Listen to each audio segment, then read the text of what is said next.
Good afternoon or evening, wherever you may be. Welcome to week 35 of our march through the Bible in 1 year. This is the week of August 27th through September 2nd. The reading is somewhat scattered. It covers approximately 2 Kings 25 verse 2 through 25 verse 16.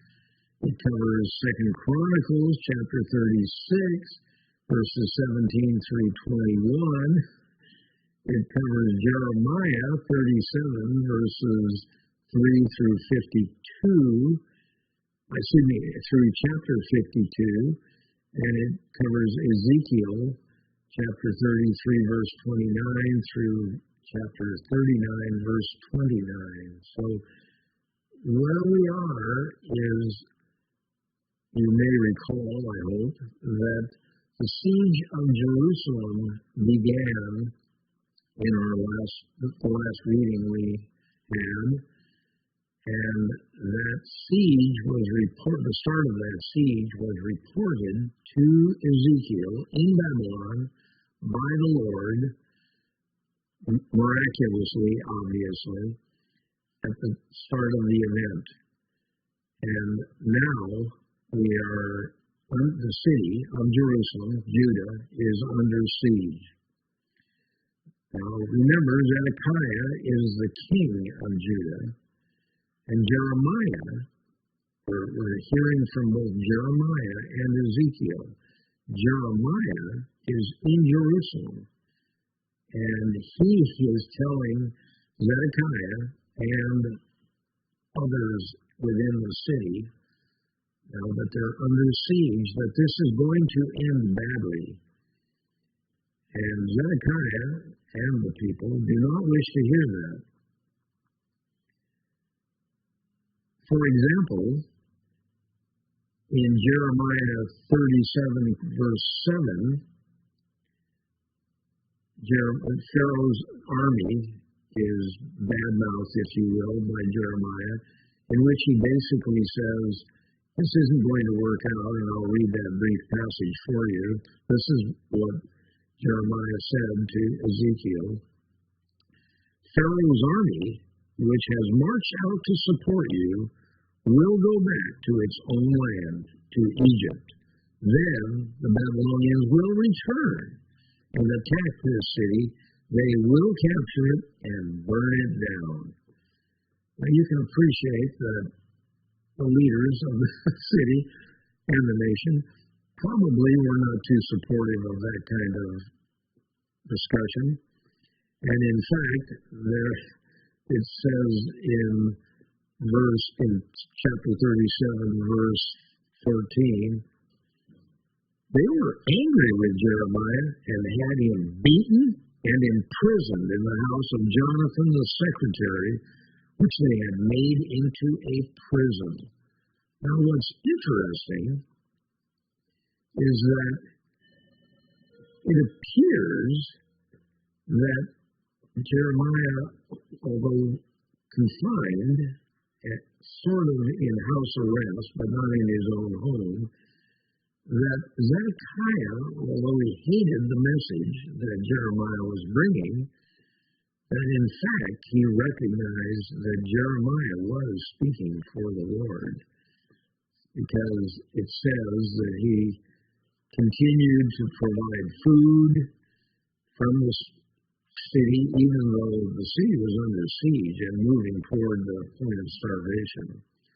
So Zedekiah is obviously of a mixed mind about the whole situation. However, some of the other officials were not the least bit mixed. They said Jeremiah was discouraging the army defending the city, and their solution to that problem was to stuff Jeremiah into a well. Now, clearly this would have been the end of Jeremiah. It was not a water-filled well, because water was in short supply, but he was stuck in the mud at the bottom of the well. In spite of the fact that all these officials, in fact, did that, Zedekiah then directed Ebed-Melech to extract Jeremiah with ropes and return him to be under guard in the palace. So Zedekiah, in spite of his, I would characterize it as a dislike of Jeremiah, he recognized as God's servant that Jeremiah was doing God's will. So, knowing that, Zedekiah decided to question Jeremiah directly, privately. And in chapter 38, verse 17, we read the following. This is what Jeremiah said to Zedekiah when he was summoned to communicate directly to the king. If you surrender to the officers of the king of Babylon, your life will be spared, and this city will not be burned down. You and your family will live. And you might want to remember that. It said, he said that God said, you and your family will live, because when this all plays out, that's not how it's going to go. But if you will not surrender to the officers of the king of Babylon, this city will be handed over to the Babylonians, and they will burn it down. You yourself will not escape from their hands. And that proves to be exactly true. So, Zedekiah, of course, is unsettled at best about this message. And he tells Jeremiah, tell no one about what you told me. Tell no one about this conversation.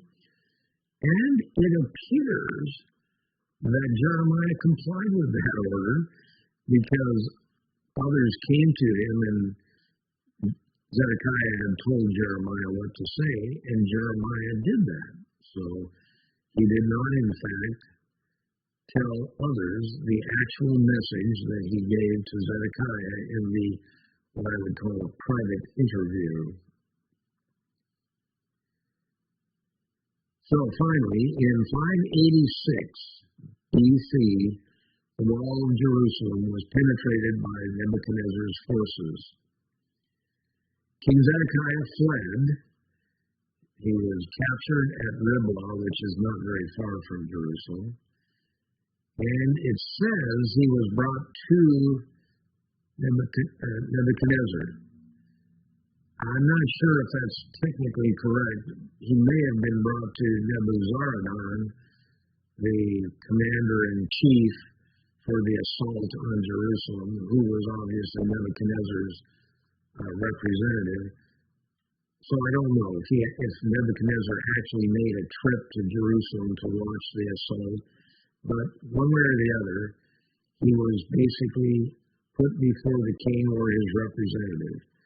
His entire family was slaughtered before his eyes, and then, as well as some of the officials of his kingdom, and he was then blinded, placed in chains, and hauled off to Babylon in prison, to be in prison where he died. So Jeremiah's prophecy was fulfilled. Shortly after that, the temple itself was razed and burned. Additional captives, beyond the ones that had been taken years before, more captives were taken and hauled off to Babylon. When I say hauled off, I suspect they probably had to walk. I'm not sure. It doesn't say that. But the reality is they were captives. They probably had to walk to Babylon, which is several hundred miles. And I would like to read 2 Chronicles 36, verses 20 and 21, because this tells us that, in fact, this allowed the land of Judah to receive all the Sabbaths that the Jews had failed to execute, during their life, because every field was to be put to fallow for a year every 7 years. That was the Sabbath year, and they were to live off what had been grown the previous years. And that was not being done, and this passage tells us that now the land will have its Sabbaths. He carried into exile to Babylon the remnant who escaped from the sword, and they became servants to him, meaning Nebuchadnezzar, and his sons until the kingdom of Persia came to power. That's a prophecy in itself of some significance, because it's saying already that Babylon is doomed and it will be overthrown by the Persian Empire, and that will prove to be true. The land enjoyed its Sabbath rests. All the time of its desolation it rested, until the 70 years were completed in fulfillment of the word of the Lord spoken by Jeremiah. So indeed, that demonstrates that this was a forced compliance with God's requirements. And I would note to you at this point, a gentleman by the name of Gedaliah, this gentleman became I would call him a governor. He became Nebuchadnezzar's hand, not in Jerusalem. Jerusalem's been destroyed. He was set up as the leader in Mizpah. And I would make another note to you here. In these two passages, both in Chronicles and in Kings, where the matter is discussed, when they're swiping all the accoutrements of the temple in Jerusalem, they mention the bronze sea, the columns, the bowls, the gold. But interestingly, as far as I can determine, in neither of those passages, in none of those passages, do they make any mention of the Ark of the Covenant. I don't know if that means it had been spirited away before the siege began, which could be, or if it had been lost during earlier conflicts. I do not know. And as we've discussed, it's not known where it went. I don't remember who I was talking to, but there is a group in Sudan that claims to have the Ark of the Covenant, which is called, in our time of reading, it was called Upper Egypt, the Cushites. So who knows? Maybe it's there, I don't know. But it appears to me it was not in Jerusalem, and we know it wasn't in Jerusalem after the fall. So who knows? Now, we're also, I believe I mentioned that we're also reading in this week's reading all of the book of Lamentations. It is more or less assumed that Jeremiah wrote the book of Lamentations. It does not actually make that as a statement. So I'd like to just read a couple of points that our editor makes, Ethelbert Smith. This is in his introduction to Lamentations, which you have presumably read. Jeremiah is angry at the priests and prophets whose sins have made the destruction of the city necessary. He is angry at the nations which have either directly overthrown Judah or failed to come to her rescue. But mostly Jeremiah is sad. This weeping prophet, and that is a term often applied to Jeremiah, the weeping prophet who so many times lamented his own suffering, now laments the suffering of his fellow countrymen. Although its authorship is not specifically indicated, it seems most likely that Jeremiah is the author of a writing known simply as the Lamentations. So when you were reading that, if you found it depressing, don't be too surprised. Jeremiah was indeed depressed. Now, so what happens from there? Well, Jeremiah is released by the Babylonians. He was not carried off to Babylon. I'd like to read Jeremiah 40, verses 1 through 5. I said that, and now I can't find it. I had it. Sorry. The word came to Jeremiah from the Lord after Nebuzaradan, commander of the imperial guard, had released him at Ramah. Now remember, Ramah is where they captured the former king, Zedekiah, and the new kingdom, if you will, the new leadership was set up in Mizpah. He had found Jeremiah bound in chains among all the captives from Jerusalem and Judah who were being carried into exile to Babylon. When the commander of the guard found Jeremiah, he said to him, "The Lord your God decreed this disaster for this place, and now the Lord has brought it about. He has done just as he said he would." Now notice, this is a Babylonian who apparently knows at least something about Jeremiah's prophecies and seemingly understands the validity of those prophecies. All this has happened because you people sinned against the Lord and did not obey him.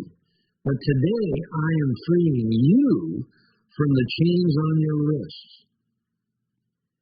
Come with me to Babylon if you like, and I will look after you. But if you do not want to, then don't come. Look, the whole country lies before you. Go wherever you please. However, before Jeremiah returned to go, Nebuzaradan added, "Go back to Gedaliah, son of Ahikam, the son of Shaphan, whom the king of Babylon has appointed over the towns of Judah, and live with him among the people, or go anywhere else you please." So he's encouraging Jeremiah to be part of the new government of Judah. But as it will turn out, that's not going to work out.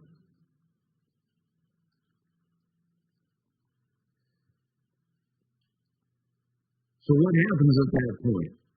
Well, sad to say, Gedaliah's reign is very brief. A gentleman by the name of Ishmael, that I don't believe we had read before, assassinates the appointed governor at Mizpah and murders several others, up to 70 of the way I read it. And then, talk about intrigue and infighting. Another member of the army, the defeated army of Judah, Johanan, frees those that were taken captive by Ishmael, and Ishmael, he's not killed, he escapes to Ammon. So Ammon is a country that, of course, has celebrated the fall of Judah, of Jerusalem. And so Jeremiah tells, and that means he now has Jeremiah in his midst, because it appears that Jeremiah did go to Gedaliah, to Mizpah. Jeremiah tells them, meaning Johanan and his hands, the escaped army members, he tells them that God will protect them. But the Johanan team does not believe him. Now why that is beyond me. And they flee to Egypt and they haul off Jeremiah with them. And it's amazing. It tells us in the text that in fact this group that fled to Egypt after revenging the murder of Gedaliah, which Jeremiah basically said would put them in good standing with the king of Babylon, after avenging the death of Gedaliah, they all flee to Egypt, hauling Jeremiah with them. So I'd like to read Jeremiah 43, verses 9 through 11, to discuss that little event, because this is a remarkable little prophecy by Jeremiah, who is now in Egypt. While the Jews were watching, take some large stones with you and bury them in the clay in the brick pavement at the entrance to Pharaoh's palace at Tahpanhes. Then say to them, this is what the Lord Almighty, the God of Israel, says, I will send for my servant Nebuchadnezzar. The king of Babylon is God's servant. And I will set his throne over these stones I have buried here. He will spread his royal canopy above them. And indeed, years later, Nebuchadnezzar does successfully invade and conquer at least Lower Egypt. I'm not sure that he ever conquered Upper Egypt, but he definitely conquered Lower Egypt. So, we could pretty well say one last amazing prophecy by Jeremiah, the weeping prophet. So that's pretty much the end of what we learned from Jeremiah. In Jeremiah 51, verse 34, it reads, the words of Jeremiah end here. And this is our editor's writing, what a disheartening experience this must be for Jeremiah, off in a foreign country, separated from his scattered family, surrounded by idolatrous Hebrews who are worshiping Egyptian gods. He doesn't say that, but that was true, who have not even begun to learn the lesson of Judah's fall. Now in his older years, Jeremiah must indeed have a broken heart, but surely in the kingdom of the Messiah, about whom he has been confidently prophesying, he will receive great reward. So then our last topic for this reading is the fact that Ezekiel, now remember, Ezekiel is in Babylon, and he receives word of the fall of Jerusalem. And I'm going to read what our author says about this, our editor, Mr. Ethelgard Smith, and I'm going to read the passage itself in Ezekiel 33, verses 21 and 22. First, our editor. Ezekiel gets a few hours advance warning of Jerusalem's fall when, on the evening before the messenger's arrival, Ezekiel is suddenly unable to speak. Undoubtedly, he recalls the day the siege against Jerusalem began, the day of his wife's death, when God told him that his mouth would be opened when the messenger from Jerusalem arrived with news. So that's what our editor says. Now, the passage reads as follows. In the 12th year of our exile, in the 10th month, on the 5th day, a man who had escaped from Jerusalem came to me and said, the city has fallen. Now the evening before the man arrived, the hand of the Lord was upon me, and he opened my mouth before the man came to me in the morning. So my mouth was opened, and I was no longer silent. A lot of commentators assert that this passage, combined with the passages at the time of the death of Ezekiel's wife, imply that he was mute from the time of his death until the time that the messenger came from Jerusalem. As I've said before, not a Bible scholar, I don't know. But there are apparently slight differences of opinion on that subject. So with that, we have suffered through the horrendous fall of Judah/Jerusalem, and we move on for more readings in our journey through the Bible. And we look forward to seeing you again in another week. Thank you for joining us.